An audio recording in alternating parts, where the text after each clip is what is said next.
Hello children, welcome to असा education.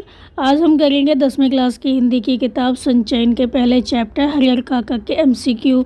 इसके हम करेंगे वस्तुनिष्ठ प्रश्न। तो आइए देखते हैं कि आपका पहला प्रश्न क्या है।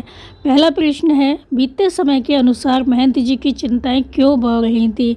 तो महंत जी चिंतित क्यों हो रहे थे जैसे जैसे समय बीतता जा रहा था। इसमें 4 ऑप्शन है जिसमें से एक आंसर है, तो आपको इसमें से सही आंसर छांटना है। पहला है कि वे बूढ़े हो रहे थे।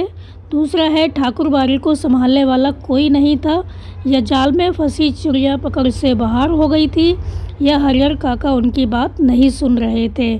तो महंत जी इसमें से कौन सी बात थी जिससे चिंतित हो रहे थे। तो गा वाला जो ऑप्शन है, जाल में फंसी चिड़िया पकड़ से बाहर हो गई थी, ये आपका सही है। फिर है हरिहर काका के कितने बच्चे थे। कोई नहीं, 1 2 4। तो हरिहर काका के कोई भी बच्चा नहीं था। पहला है का, वो सही है। फिर है हरिहर काका के भाई ने कैसा सलूक किया। अच्छा किया, प्रेम भरा किया, बहुत बुरा और धोखे के साथ संपत्ति हड़पने की कोशिश की, या कोई नहीं। तो इसमें जो गा आंसर है, उन्होंने क्या किया, भाइयों ने बहुत बुरा और धोखे के साथ संपत्ति हड़पने की कोशिश की। फिर आपका अगला प्रश्न है, इस कहानी में साधु संतों के किस रूप को दिखाया गया है। साधु संतों के कौन से रूप को दिखाया गया है। उन्हें धर्म प्रचारक के रूप में दिखाया गया है, धार्मिक दिखाया गया है, ठग और डाकू प्रवृत्ति का दिखाया गया है, या कोई नहीं। तो इस कहानी में साधु संतों के किस रूप को दिखाया गया है, उन्हें ठग और डाकू प्रवृत्ति का दिखाया गया है। फिर है ठाकुरबाड़ी के प्रति गांव वालों के मन में क्या है। अपार श्रद्धा है, घृणा है, नफरत है, प्रेम है। तो ठाकुरबाड़ी के प्रति गांव वालों के मन में अपार श्रद्धा है। फिर है ठाकुरबाड़ी क्या था। धार्मिक स्थल, खेलने का स्थान, लोगों के गप्पे मारने की जगह, या पशुओं को चराने की जगह। तो ठाकुरबाड़ी क्या है, धार्मिक स्थल है। फिर है महंत कैसा व्यक्ति था। अच्छा था, प्रभु का भक्त था, ठग और डाकू था, या डाकू था। तो आंसर होगा ठग और डाकू। फिर है महंत लोगों को कैसे फंसाते थे। धर्म का भय दिखाकर, धोखे से, सभी, या कोई नहीं। तो ये दोनों सही हैं, धर्म का भय दिखाकर और धोखे से। तो हम लिखेंगे सभी। फिर है अज्ञान की स्थिति में मनुष्य किससे डरता है। अज्ञान की स्थिति में मनुष्य मृत्यु से डरता है, भूत से डरता है, डाकुओं से डरता है, या पाप कर्म से डरता है। तो अज्ञान की स्थिति में जो मनुष्य होता है वो मृत्यु से डरता है। फिर है हरिहर काका कितने भाई थे। हरिहर काका 2 भाई थे, 3 भाई थे, 4 भाई थे, या 6 भाई थे। तो हरिहर काका 4 भाई थे। फिर आपका अगला प्रश्न है, पुलिस के जवान हरिहर काका की सुरक्षा के नाम पर क्या करते थे। ड्यूटी करते थे, मौज मस्ती करते थे, कुछ नहीं करते थे, या मौज करते थे। तो आंसर होगा मौज मस्ती करते थे। फिर आपका अगला प्रश्न है, हरिहर काका की हालत की तुलना लेखक ने किसके साथ की है। तो हरिहर काका की जो हालत है उसकी तुलना लेखक ने किसके साथ की है। मछली के साथ की है, चूहे के साथ की है, जाल में फंसी चिड़िया के साथ की है, जाल में फंसे आदमी के साथ की है। तो गाँव वाला जो है वो सही है, जाल में फंसी चिड़िया से की है। फिर है गांव के नेताजी हरिहर काका की ज़मीन पर क्या बनवाना चाहते थे। इसमें जो ऑप्शन दिए हैं वो हैं, हरिहर नाम से एक विद्यालय खुलवाना चाहते थे, उनके नाम पर एक हॉस्पिटल खुलवाना चाहते थे, या एक मंदिर, एक धर्मशाला। तो आंसर होगा हरिहर नाम से एक विद्यालय। फिर है ठाकुरबाड़ी के महंत ने हरिहर काका को क्या समझाया। तो ठाकुरबाड़ी के महंत ने हरिहर काका को क्या समझाया। सभी के साथ मिलजुल कर रहना चाहिए, ये समझाया, या अपनी ज़मीन ठाकुर जी के नाम लिख दो, या अपनी ज़मीन पर खेती करो, अपनी ज़मीन पर विद्यालय बनवा दो। तो आंसर होगा अपनी ज़मीन ठाकुर जी के नाम लिख दो। फिर है हरिहर काका की संपत्ति के दावेदार कौन थे। महंत, हरिहर काका के भाई, दोनों, कोई नहीं। तो आंसर होगा दोनों, महंत और हरिहर काका के भाई।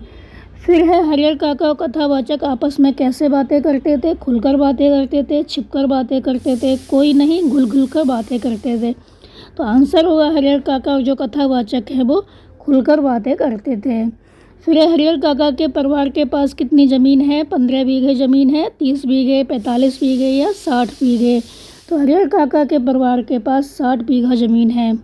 फिर आपका अगला प्रश्न है कि महंत ने हरिहर काका की किस परिस्थिति का लाभ उठाया। पारिवारिक मजबूरी का, गरीबी का, पारिवारिक नाराज़गी का, या नाराज़गी का। तो आंसर होगा पारिवारिक नाराज़गी का। अगला प्रश्न है, महंत ने हरिहर काका को किस आधार पर ब्लैकमेल किया? भावनात्मक आधार पर या परिवार के नाम पर, धर्म के नाम पर या कोई नहीं? तो महंत ने हरिहर काका को भावनात्मक आधार पर ब्लैकमेल किया या परिवार के नाम पर, धर्म के नाम पर या इसमें से कोई नहीं? तो आंसर होगा धर्म के नाम पर। फिर हरिहर काका की तबीयत खराब होने पर कौन उनकी सेवा करता है? उनके भाई करते हैं, भाइयों की पत्नियां करती हैं, इनमें से कोई नहीं, या हरिहर काका स्वयं उठकर अपनी ज़रूरतों को पूरा करते थे? तो जो घ वाला आंसर है वो सही होगा। हरिहर काका स्वयं उठकर अपनी ज़रूरतों को पूरा किया करते थे। फिर हरिहर काका की स्थिति की तुलना लेखक ने किससे की है? पिंजरे में बंद पक्षी से, मझधार में फंसी नौका से, जाल में फंसी मछली से या बिन पैंदी के लोटे से? तो आंसर होगा मझधार में फंसी नौका से। फिर ठाकुरबाड़ी में लोग अपनी श्रद्धा कैसे व्यक्त करते हैं? रुपए देकर, जेवर देकर, सभी या अन्न देकर? तो आंसर होगा सभी, मतलब वहाँ पे रुपए भी दिए जाते हैं, जेवर भी चढ़ाए जाते हैं, अन्न भी दिया जाता है।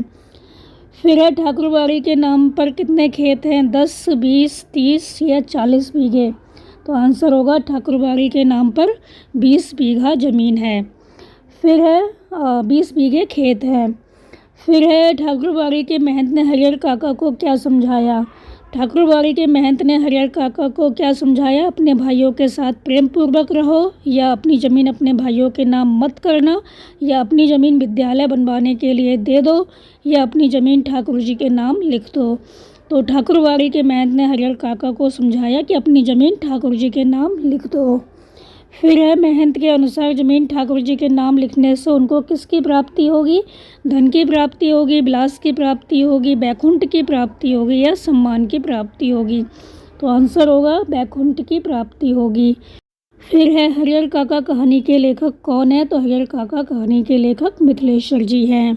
फिर आपका अगला प्रश्न है कि ज़मीन के संबंध में लेखक ने हरिहर काका को क्या सलाह दी? तो ज़मीन के संबंध में लेखक ने हरिहर काका को सलाह दी कि अपने जीते जी अपनी जायदाद का स्वामी किसी को बनाना ठीक नहीं। इसमें 4 ऑप्शन है कि आप ज़मीन ठाकुर जी के नाम लिख दो, कि आप अपनी ज़मीन अपने भतीजे के नाम लिख दो, भतीजों के नाम, कि आप अपनी ज़मीन अपने भाइयों के नाम लिख दो, अपने जीते जी अपनी जायदाद का स्वामी किसी को बनाना ठीक नहीं। तो ये जो डी वाला है वो आपका आंसर सही है।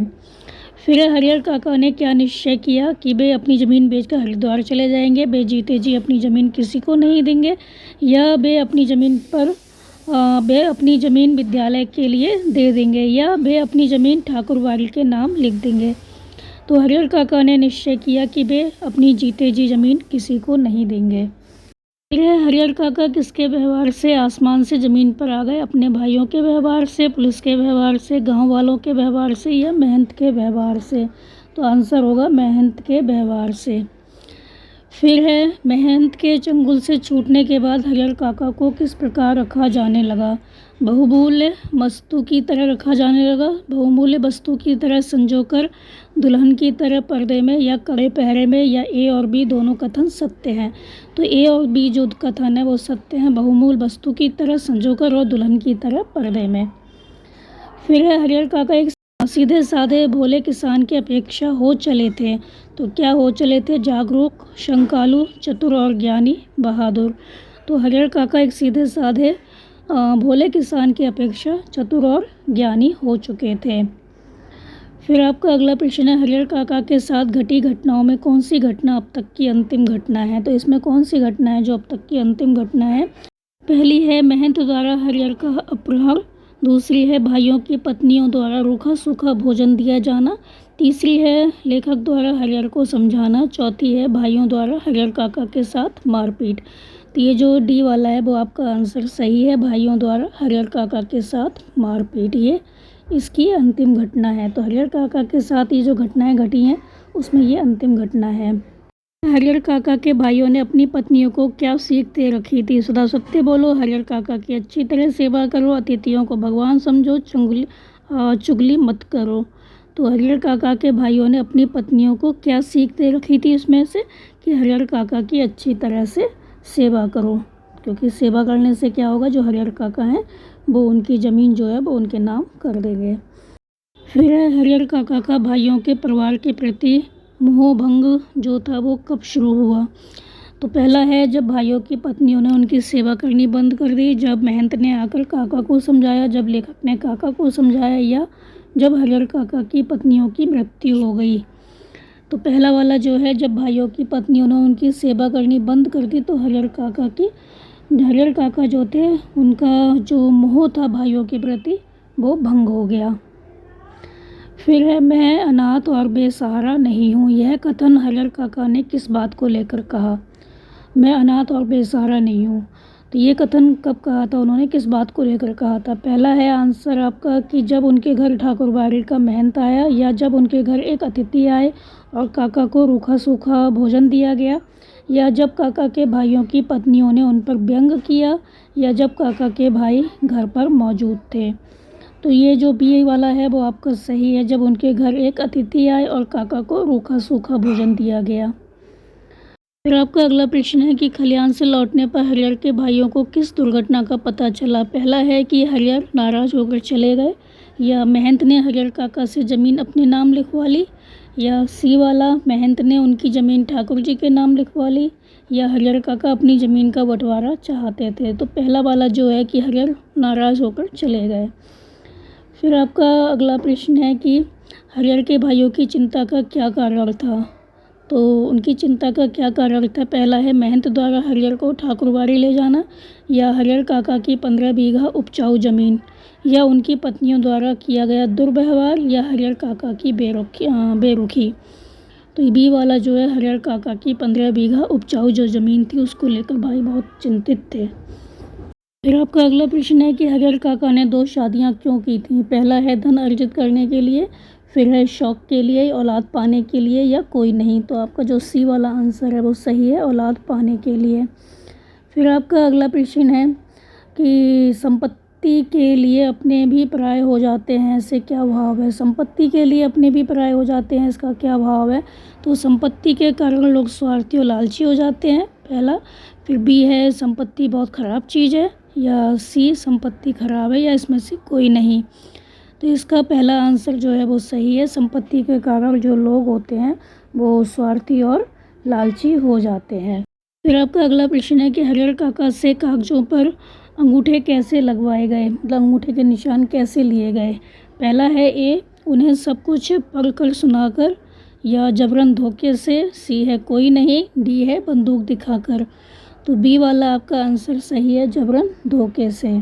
फिर आपका अगला प्रश्न है, हरिहर काका के गांव में यदि मीडिया होती तो उनकी स्थिति कैसी होती? ए है, लड़ाई झगड़े होते अगर मीडिया होती। फिर है, वास्तविकता का सबको पता चलता और उनकी स्थिति बेहतर होती।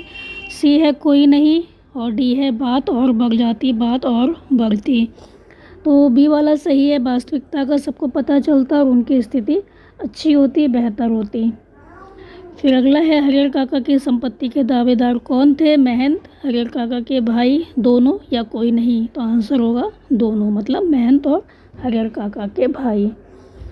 फिर है, कथावाचक हरिहर काका में क्या संबंध है? दोनों दोस्त हैं, एक ही परिवार से हैं, दोनों एक ही गांव के निवासी हैं, या इसमें से कोई नहीं।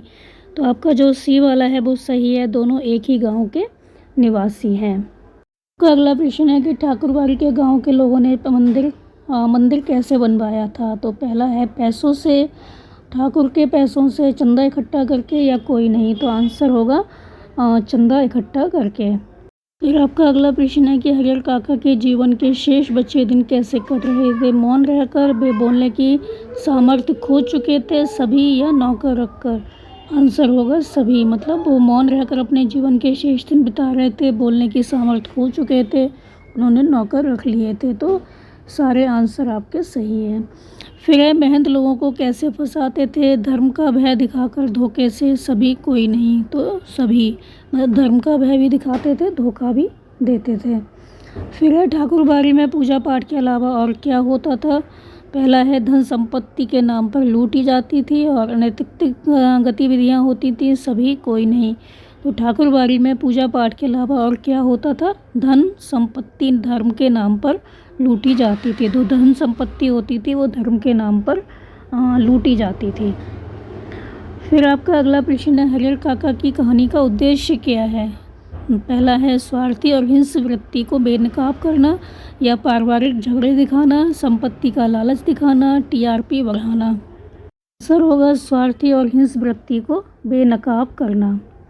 फिर है हरिहर काका कथावाचक को कैसे घुमाया करते थे? साइकिल पर घुमाते थे, अपने कंधे पर बैठाकर घुमाते थे, पैदल घुमाते थे या उंगली पकड़कर घुमाते थे? तो आंसर होगा बी वाला, अपने कंधे पर बैठाकर घुमाते थे। फिर आपका अगला प्रश्न है कि महंत और हरिहर काका के भाई एक ही श्रेणी के क्यों हैं? दोनों दुर्व्यवहार करते हैं, ए, बी दोनों ने जमीन हथियाने का षड्यंत्र किया, या सी दोनों कोई नहीं। तो दोनों आंसर सही हैं या कोई भी आंसर सही नहीं है। तो आंसर होगा सी वाला दोनों, क्योंकि दोनों दुर्व्यवहार करते हैं, दोनों ने जमीन हथियाने का षड्यंत्र किया। तो महंत और हरिहर काका के भाई एक ही श्रेणी के क्यों हैं? क्योंकि दोनों ने ही एक जैसा काम किया। तो ये थे आपके इस चैप्टर के वैकल्पिक प्रश्न उत्तर। आप इनको अच्छे से समझ कर याद कर लीजिए और हमारे चैनल असा एजुकेशन को लाइक कीजिए, सब्सक्राइब कीजिए और शेयर करना बिल्कुल मत भूला करिए। Thank you.